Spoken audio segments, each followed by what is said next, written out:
Welcome, deep divers.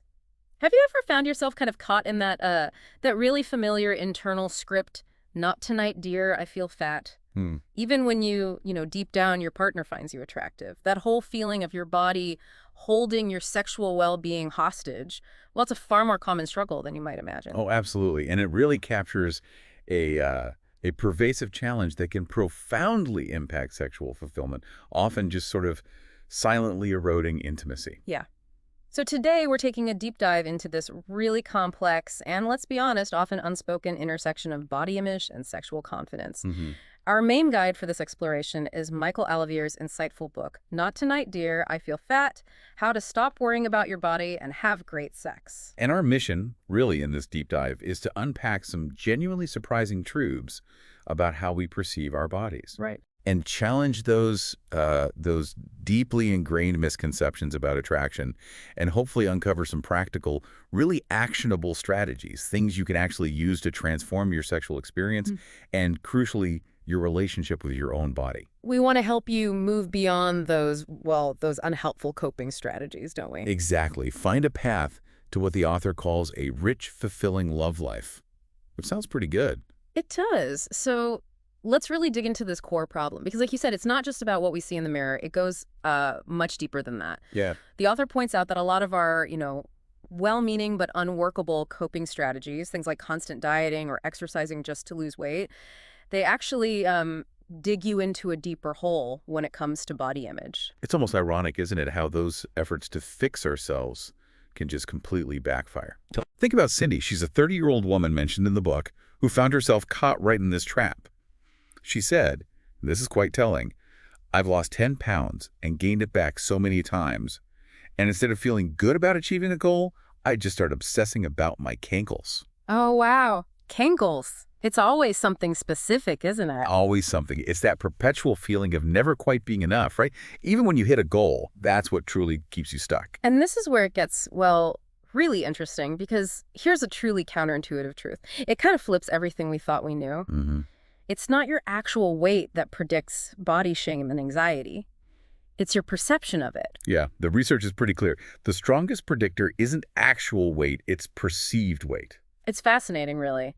There was this study where normal weight women who thought they were heavier, who overestimated their weight, Uh-huh. they actually had a worse body image than other normal weight women who saw their weight accurately. So even if you're objectively at a healthy weight, if your brain is telling you you're heavier, your body image suffers more. It's like your brain is playing tricks on you. It really is. So, okay, what's driving that distorted perception then if it's not the actual weight? Well, Alvear points a big finger at the media, understandably. Right. It thrusts this fiction onto women, basically, presenting thinness not just as like an ideal, but as the solution to all your problems, the path to a happy life, the road to sexual ecstasy. You know the drill. Oh, yeah, the magic bullet.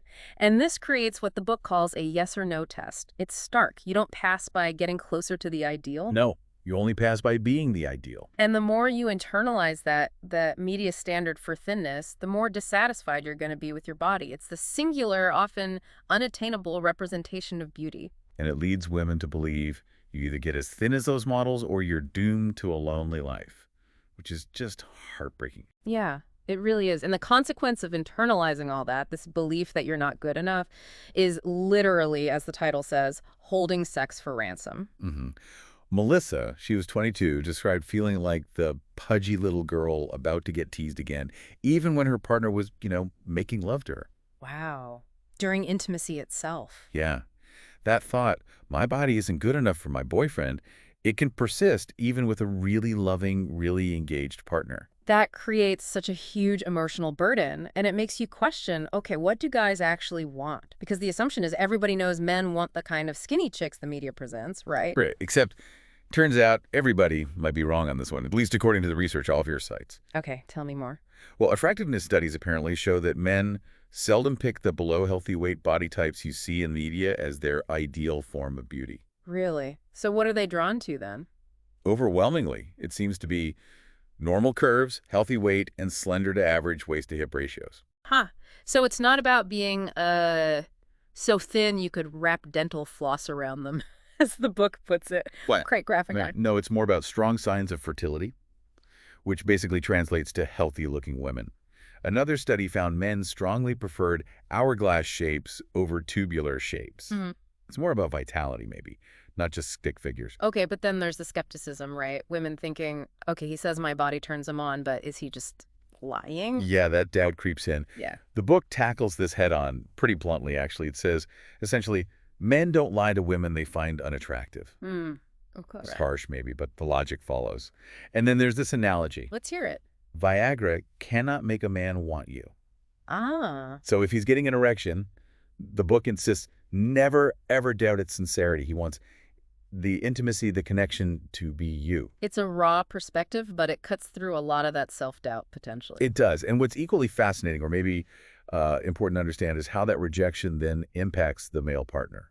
Right, the other side of the coin. For many men, the book argues, sex equals love. So a consistent lack of sex isn't just about physical frustration. It's experienced as love withdrawn. Which would lead to hurt, anger. Exactly. Feelings of inadequacy. Mm-hmm. When you reject his advances, what he might hear is, I don't love you. Even if that's not what you mean at all. And that can just spiral, can't it? Create this vicious cycle for both people. Totally. Shame can make men avoid sex or withdraw emotionally. Because, as the author suggests, maybe it's not you she's avoiding, but the potential to be shamed by rejection again. It becomes this shared problem rooted in like a fundamental misunderstanding. Okay, so this is all quite heavy. What does this mean then for actually reclaiming sexual pleasure? Where do we start? Well, it really starts inside your own head, reframing your inner dialogue. That's where the main battle for body image is often fought. Okay. And I have to say, reading through the material for this deep dive, one tool really jumped out at me. It feels incredibly practical. The author's concept of the 25% margin of error. Ah, yes, that one's great. Explain it. Well, the idea is that women often perceive their bodies as being like 25% heavier than the woman walking in your home. It's a perceptual distortion. Mm-hmm.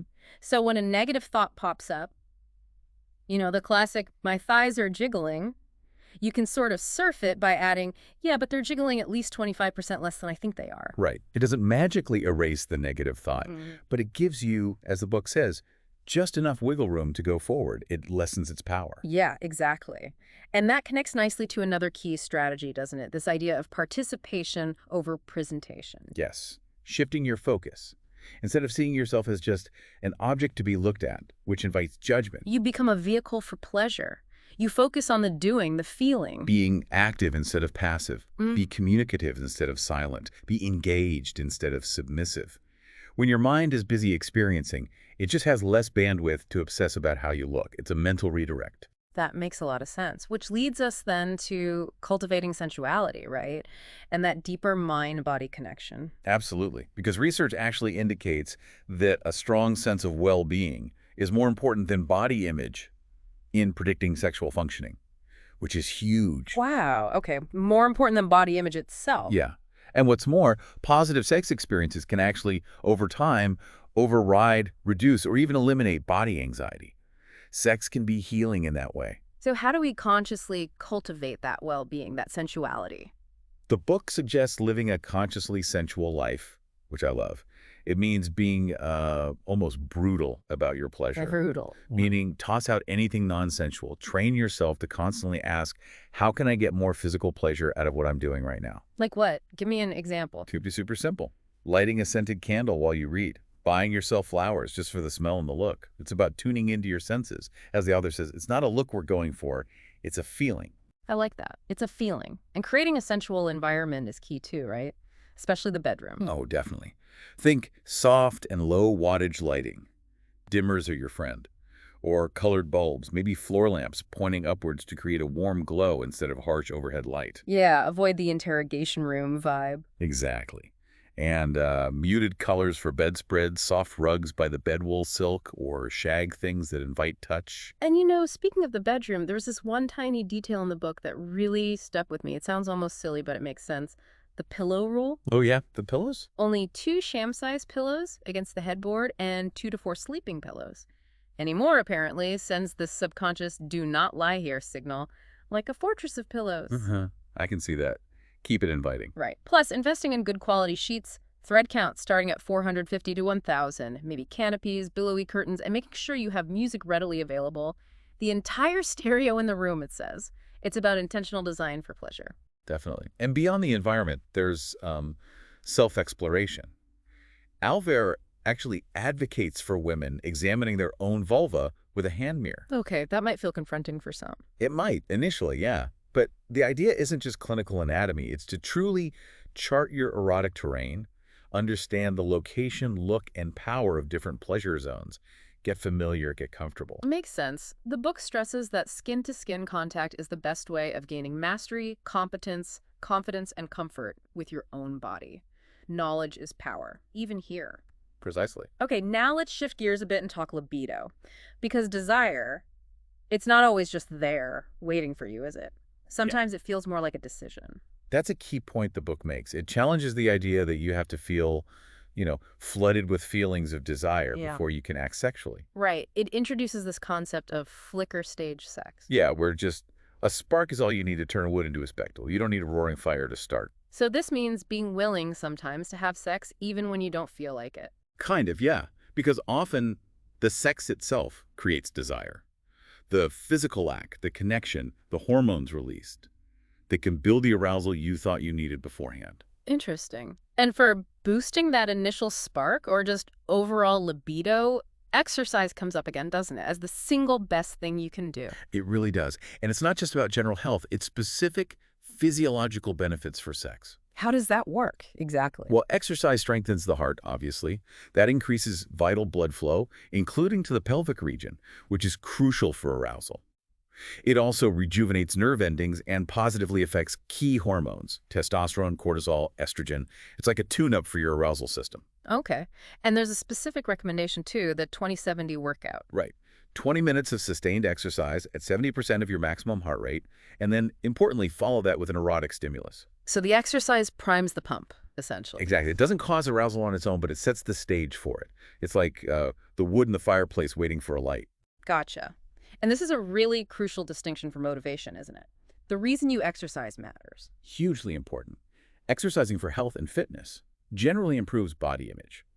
But exercising specifically to lose weight often makes it worse. Because that sets you up for those try, fail, shame cycles if the weight doesn't come off exactly how you want. Precisely. Weight loss should be seen as a potential byproduct, not its purpose. That mental shift is key. So how do you build that exercise habit if the motivation isn't weight loss? Well, the book gives some practical tips. Vary your exercises so you don't get bored. Start really slow, maybe 5 minutes, then add 30 seconds each day. Aim for daily exercise for 30 days to really lock in the habit. Create a trigger, maybe? Yeah, like link it to something you already do, like making coffee. Set a consistent time if possible. And track your progress, not weight, maybe, but duration or intensity or just how you feel. That keeps you motivated. Okay, and then there is this really surprising scientific bit about male sweat. Ah, yes. The androstenedione. It sounds like something out of science fiction. Almost. So this compound in male sweat can actually cause hormonal and psychological changes in women that result in sexual arousal, like a natural pheromone. Apparently so, which leads to the rather unconventional recommendation to maybe sniff your partner's armpits when it smells good. Ah. Okay, timing is key there, not right after a marathon. Definitely not. When it has that subtle musky scent. Who knew, right? Mind blown. Okay, so moving on to deepening intimacy and communication with your partner, because all this internal work needs to translate into the shared experience. Right. And one of the biggest hurdles here, the book suggests, is often just a simple lack of accurate information, particularly for men. How so? It states pretty bluntly that what men don't know about women is a lot. And where do they often learn? From potentially inaccurate sources like porn or, locker room talk. Which isn't exactly a nuanced education in female pleasure. Not remotely. So the consequence is, even guys who've been with lots of women aren't necessarily good in bed. Not if the previous partners were too shy, fearful, or intimidated to let them know what actually felt good. So the responsibility often falls on the woman then. The book argues, yeah, it's pretty much up to you to initiate sexual communication. And the advice is, be direct, but importantly, non-sarcastic. Sarcasm kills intimacy fast. That directness can feel really vulnerable, though. It can. Which is why the book introduces this brilliant concept it calls Tabasco talk. Tabasco talk, like the hot sauce. Exactly. It's about adding that vital direct kick to your communication, verbalizing all aspects of your sexual experience. Why? To not leave much space for your inner dialogue, that critical voice. Ah, so talking fills the mental space. Right. And the key is it's not what you say, but that you say. And here's the liberating rule they suggest. No poetry. Any word with more than 2 syllables is a word with too many syllables. Keep it simple. Keep it primal. Okay, so less Shakespeare, more direct commands. Like, I want to feel you moving inside me. Exactly like that. Direct, embodied requests. And it suggests practicing, maybe reading erotica aloud, just to get comfortable hearing and saying the words. Makes sense. And there was also something about the postcoital voice, that husky sound. Yeah, apparently you can cultivate that through diaphragmatic breathing, breathing deep into your belly. It naturally deepens the voice and also helps you relax, which is always good. Good tip. Okay, so communication is key, but also active engagement during sex, right? Vital. This includes, practically speaking, learning to give incomparable oral and unforgettable penetrative, focusing on your partner's pleasure.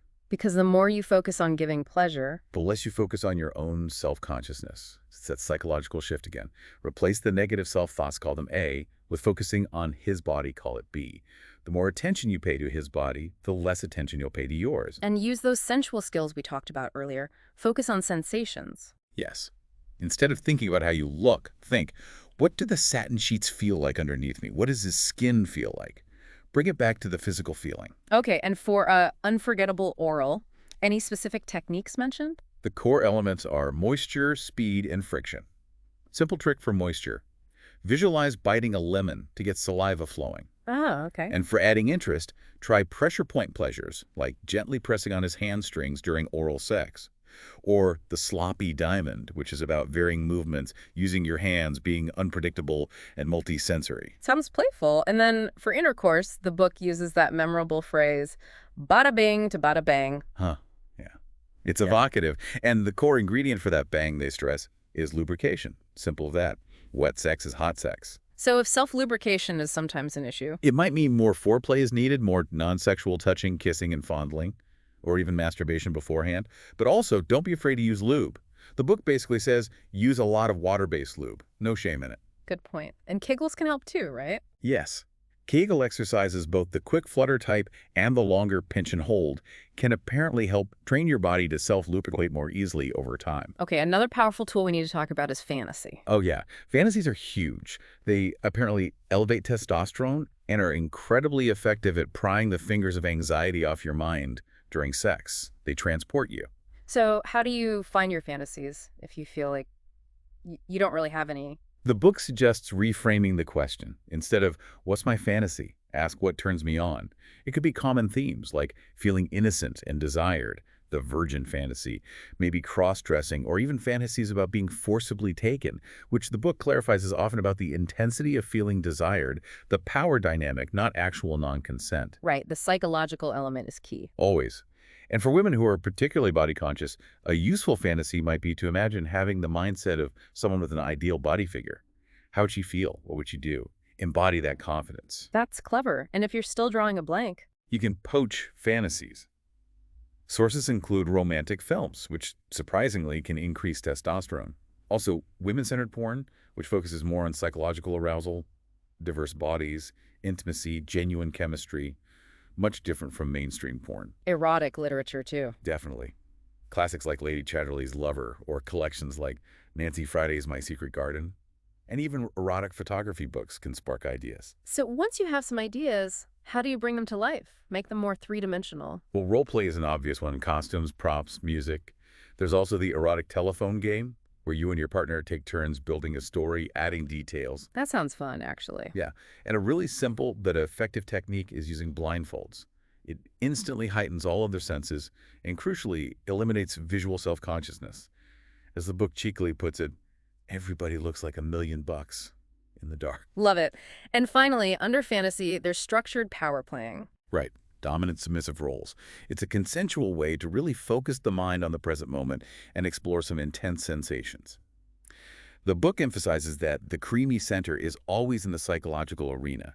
It's about the mental interplay. And any pain involved is Different. It's contextual, as they say. It requires arousal and buildup within that safe, consensual framework to be perceived as pleasurable, not just painful. Okay, got it. So these are all amazing internal and interpersonal strategies. But what about when criticism comes from outside, or even from a partner? Yeah, that's tough.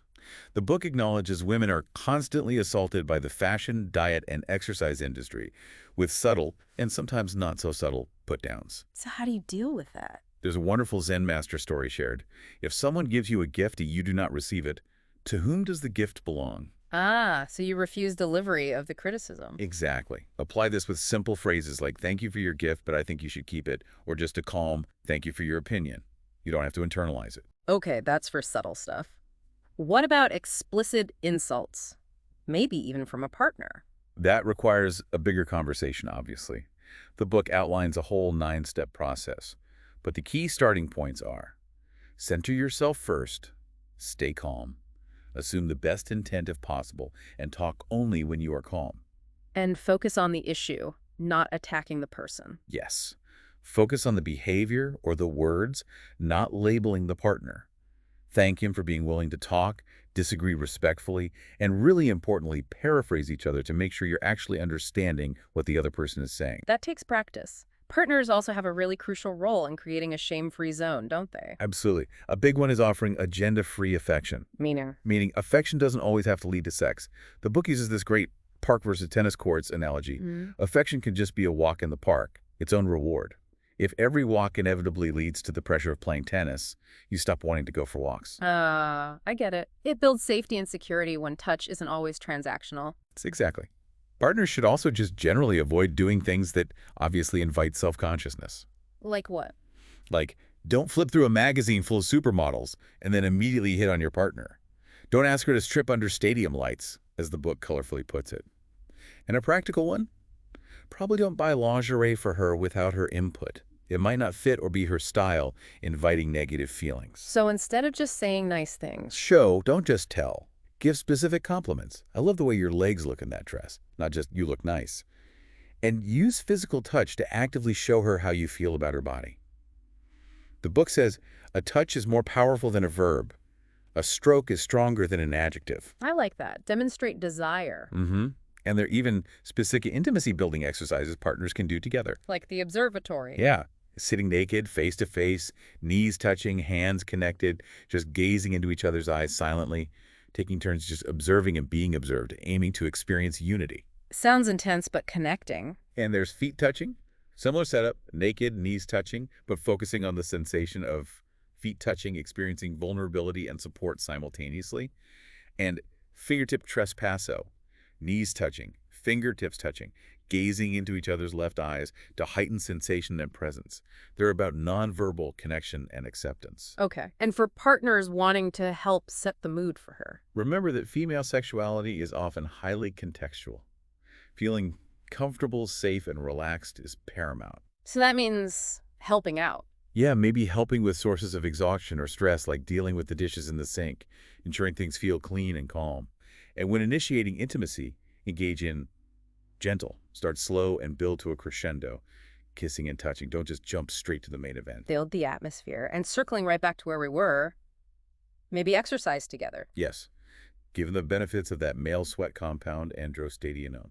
That surprising natural arousal aid. Exercising together could be a definite win-win for intimacy. Okay, wow. We've covered a lot of ground here. So, boiling it down, what's our ultimate takeaway from this deep dive? I think the core message is, your body image is so often a perception, heavily influenced by external, often unrealistic pressures, not necessarily an objective reality. Right. And the liberating truth seems to be that men, generally speaking, are attracted to healthy, normal-bodied women, not necessarily the ultra-thin media ideal. Exactly. And maybe most importantly, sex isn't some kind of reward you earn for changing your body, for losing weight. It's a reward for simply being human. For being present, for connecting. You really do have the power to transform your sexual experience. Yeah, by cultivating sensuality, by communicating openly even when it's uncomfortable at first, by exploring your fantasies, and by actively engaging in the moment, focusing on feeling rather than appearance. Absolutely. Ultimately, this knowledge is only really valuable when it's understood and, crucially, applied, right? Definitely. So maybe our final thought for you, the listener, to mull over and maybe act on is this quote: "Sex is not a reward for becoming. It's the reward for being." Hmm, I like that. And maybe also, to echo the book's powerful underlying message, free your mind, your crotch will follow. Or perhaps more gently put, free your mind, your body and pleasure will follow. Go forth and embrace your body, your desire, and your pleasure. You deserve it.